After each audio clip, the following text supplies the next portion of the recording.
Hello students, मैं आप सभी का स्वागत करती हूं अपने यूट्यूब चैनल U1 अनअकैडमी में। आज के लेक्चर्स में हम लोग ये समझेंगे कि पृथ्वी के सेंटर की तरफ जाने पर पृथ्वी का तापमान क्यों बढ़ने लगता है। आखिर ऐसी क्या वजह है, क्या रीजन है कि पृथ्वी का तापमान सेंटर की तरफ जाने पर बढ़ने लगता है। इस संदर्भ में जो वैज्ञानिकों की आम सहमति है कि पृथ्वी का अपना एक इतिहास है। पृथ्वी का निर्माण कब स्टार्ट हुआ था? 4.5 बिलियन ईयर्स पहले पृथ्वी का निर्माण होना शुरू हुआ था। 1 बिलियंस में 100 करोड़ होते हैं, तो इसका मतलब क्या हो गया कि 450 करोड़ ईयर्स पहले पृथ्वी का निर्माण हुआ था। कब हुआ था? 450 करोड़ साल पहले पृथ्वी का निर्माण होना शुरू हुआ था। इस संदर्भ में जो एक थ्योरी दी जाती है वो है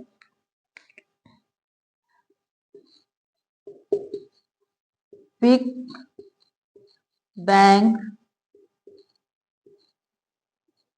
थ्योरी, महाविस्फोट का सिद्धांत। महाविस्फोट का सिद्धांत, ये महाविस्फोट की घटना कब हुई? 15 बिलियन ईयर्स पहले एक महाविस्फोट की घटना होती है। मतलब कि 1500 करोड़ साल पहले एक महाविस्फोट की घटना होती है और इस घटना के बाद बहुत सारे प्लैनेट्स, सन, स्टार्स, ये सारी चीजें बननी स्टार्ट हो जाती है। इसी प्रक्रिया के दौरान जब 1000 करोड़ साल ईयर्स बीत जाते हैं, उसके बाद पृथ्वी का निर्माण होना स्टार्ट होता है। तो स्पेस की अगर हिस्ट्री की बात करते हैं, एक स्पेस ब्रह्मांड का इतिहास पढ़ते हैं, तो उसके इतिहास में भी 1000 करोड़ साल बीतने के बाद पृथ्वी का निर्माण होना स्टार्ट होता है। कब? 450 करोड़ साल पहले पृथ्वी का निर्माण होना स्टार्ट होता है। तो जब पृथ्वी बनी तो क्या जैसे आज है क्या वैसी ही थी? कि जैसे जिस रूप में आज हम लोग पृथ्वी को देखते हैं, क्या उसी रूप में पहले 4.5 बिलियन ईयर्स पहले भी क्या पृथ्वी वैसी ही थी?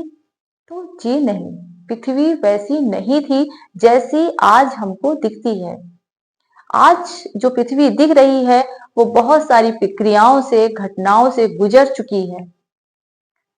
जब पृथ्वी का निर्माण होना शुरू होता है तो पृथ्वी एक गर्म गैस का गोला होता है। किसका? गर्म गैस का गोला। ध्यान दीजिएगा बात पर, किसका गोला थी? एक गर्म गैस का गोला था। ठीक, गर्म गैस का गोला था। जब ये गैस के मॉलिक्यूल्स आपस में टकराएंगे, अब क्यों टकराएंगे? क्योंकि एक तो महाविस्फोट की घटना हुई है, चीजें बिखर गई हैं, तो एक प्रेशर है, प्रेशर की वजह से भी मॉलिक्यूल्स एक दूसरे के करीब आएंगे। और एक जो दूसरा रीजन है कि पूरा सौरमंडल ही क्या वेस्ट टू ईस्ट मूवमेंट कर रहा है, तो उस मूवमेंट के दौरान क्या होंगे? पार्टिकल्स एक दूसरे के करीब आएंगे। जब ये गैस के मॉलिक्यूल्स एक दूसरे के करीब आएंगे तो दोनों में क्या होगा? रिएक्शन होगा और क्या बन जाएगा? कुछ तीसरे टाइप के एलिमेंट्स बन जाएंगे। जैसे आज हम देखते हैं कि सन में क्या हो रहा है? हाइड्रोजन हाइड्रोजन मिलके क्या बन रहे हैं? हीलियम बन रहे हैं। तो उसी तरह से पृथ्वी में भी छोटे छोटे जो मॉलिक्यूल्स थे वो आपस में मिलकर टकरा कर क्या बन रहे थे? कुछ हैवी एलिमेंट्स बन रहे थे। ठीक, जैसा कि आप पीरियोडिक टेबल्स में देखते हैं, हाइड्रोजन है, हीलियम, लिथियम, बेरियम, बोरान। तो जैसे जैसे धीरे धीरे एक एक एलिमेंट्स बनने स्टार्ट हुए, पीरियोडिक टेबल्स में आप देख रहे हैं, तो वैसे ही धीरे धीरे हैवियर एलिमेंट्स बनने स्टार्ट हो जाते हैं।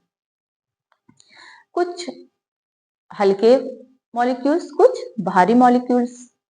अब ये रोटेशन भी हो रहा है, घूम भी रहे हैं वेस्ट टू ईस्ट।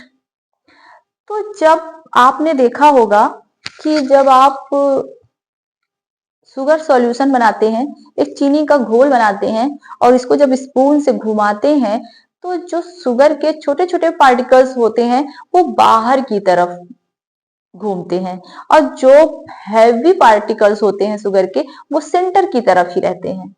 आपने इस चीज को ध्यान दिया होगा कि जो हल्के पार्टिकल्स हैं शुगर के, वो बाहर की तरफ रोटेट करेंगे और जो छोटे पार्टिकल्स होते हैं वो सेंटर की तरफ ही मूवमेंट करते हैं।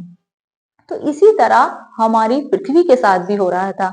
जब पृथ्वी घूम रही थी तो हैवियर एलिमेंट्स पृथ्वी के सेंटर की तरफ आ गए और जो हल्के एलिमेंट्स थे वो पृथ्वी के बाहर की तरफ आ गए, क्योंकि पृथ्वी का वो बाह्य परत है, बाहरी भाग है, तो वो पर्यावरण के भी कांटेक्ट में होगा, इन्वायरमेंट के कांटेक्ट में होगा।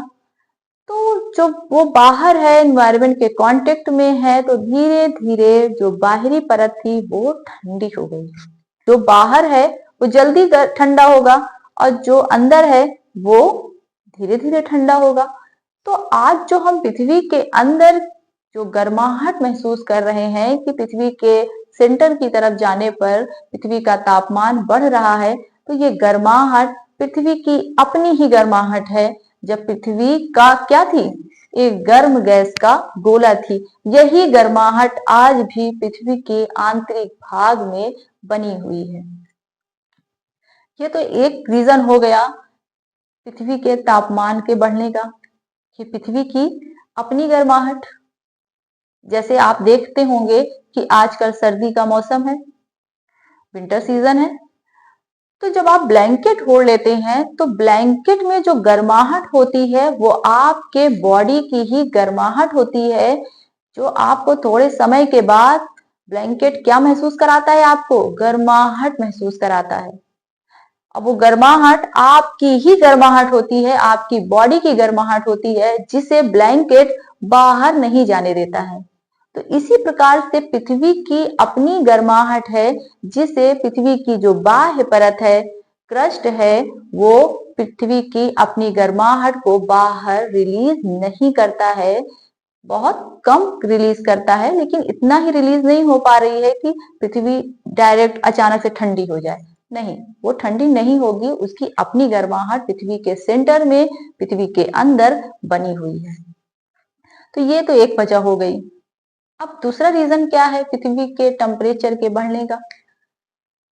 देखिए, जब हैवियर एलिमेंट्स बन रहे थे, छोटे छोटे मॉलिक्यूल्स के टकराने से हैवियर एलिमेंट्स, हैवियर मॉलिक्यूल्स बन रहे थे, तो उस हैवियर मॉलिक्यूल्स में कुछ रेडियो एक्टिव तत्व भी तो बनेंगे, कुछ रेडियो एक्टिव मॉलिक्यूल्स भी बनेंगे। तो ये रेडियो एक्टिव तत्व जब बने तो ये डिसइंटीग्रेट भी होंगे, और जब ये रेडियो एक्टिव तत्व डिसइंटीग्रेट होते हैं, विघटित होते हैं, तो इनसे बहुत हाई अमाउंट में एनर्जी रिलीज होती है। जैसा कि हमने देखा कि एक छोटा सा बम हिरोशिमा नागासाकी में गिरा और उसको तबाह कर गया, इतना तबाह किया कि उनकी आज जेनेटिक डिसऑर्डर बन चुका है। तो इसी प्रकार से जब रेडियो एक्टिव तत्व जो पृथ्वी के अंदर ही हैं, प्राकृतिक रूप से पृथ्वी के अंदर मौजूद हैं, और जब वो डिसइंटीग्रेट होते होंगे तो कितने हाई लार्ज अमाउंट में एनर्जी रिलीज करते होंगे। तो ये क्या सारी एनर्जी पृथ्वी के बाहर आ जाती है? नहीं आती है। ये सारी जो हाई अमाउंट की एनर्जी है वो पृथ्वी के अंदर ही ट्रैप्ड है। जब ये पृथ्वी के अंदर ही फंसी है, ट्रैप है, तो यही पृथ्वी को आंतरिक रूप से गर्म रखती है। पृथ्वी आंतरिक रूप से गर्म है, तो क्यों गर्म है? एक तो उसकी अपनी गर्माहट है, जब पृथ्वी का निर्माण हो रहा था तब वहां क्या थी? गर्म गैस थी। पृथ्वी क्या थी? एक गर्म गैस का गोला था, तो उसकी एक अपनी गर्माहट थी। और दूसरी, रेडियो एक्टिव तत्व के विघटन से जो हाई अमाउंट की एनर्जी रिलीज हो रही है, वो एनर्जी हम पृथ्वी के सेंटर में, पृथ्वी के अंदर ही ट्रैप्ड रहती है, जो पृथ्वी को आंतरिक रूप से गर्म रखती है। इस चीज को हम वॉल्केनो में भी देखते हैं कि जब वॉल्केनो से मैग्मा ऊपर आता है, पृथ्वी की सतह पर आता है, तो अत्यंत गर्म होता है, हाई टेम्परेचर का होता है, 1600 डिग्री सेल्सियस से ज्यादा हाई टेम्परेचर का होता है। और जो वॉल्केनो जितनी गहराई से आएगा उसका टेम्परेचर उतना ही ज्यादा होता है। अगर वॉल्केनो कम गहराई से आया है, मान लेते हैं ये 200 किलोमीटर गहराई से आया है, तो इसका टेम्परेचर ज्यादा तो होगा ही, थोड़ा ज्यादा होगा। लेकिन वहीं जब वॉल्केनो 400 किलोमीटर गहराई से आया है, तो इसका टेम्परेचर और ज्यादा होगा। वहीं जब ये वॉल्केनो 700 किलोमीटर नीचे से आया है, तो इसका टेम्परेचर और भी ज्यादा होगा। तो हम क्या देखते हैं कि जैसे जैसे वॉल्केनो गहराई से आएगा उसका टेम्परेचर उतना ही हाई होता जाएगा। तो ये भी इस बात को प्रूफ करता है कि पृथ्वी के अंदर, पृथ्वी के सेंटर की तरफ जाने पर पृथ्वी का तापमान बढ़ता जाता है। आज के लेक्चर्स में बस इतना ही। नेक्स्ट लेक्चर्स में हम लोग और पढ़ेंगे कि और भी ऐसी क्या वजह है जो पृथ्वी अंदर से इतनी गर्म है। तब तक के लिए आप सभी खुश रहिए और सबको खुश रखिए।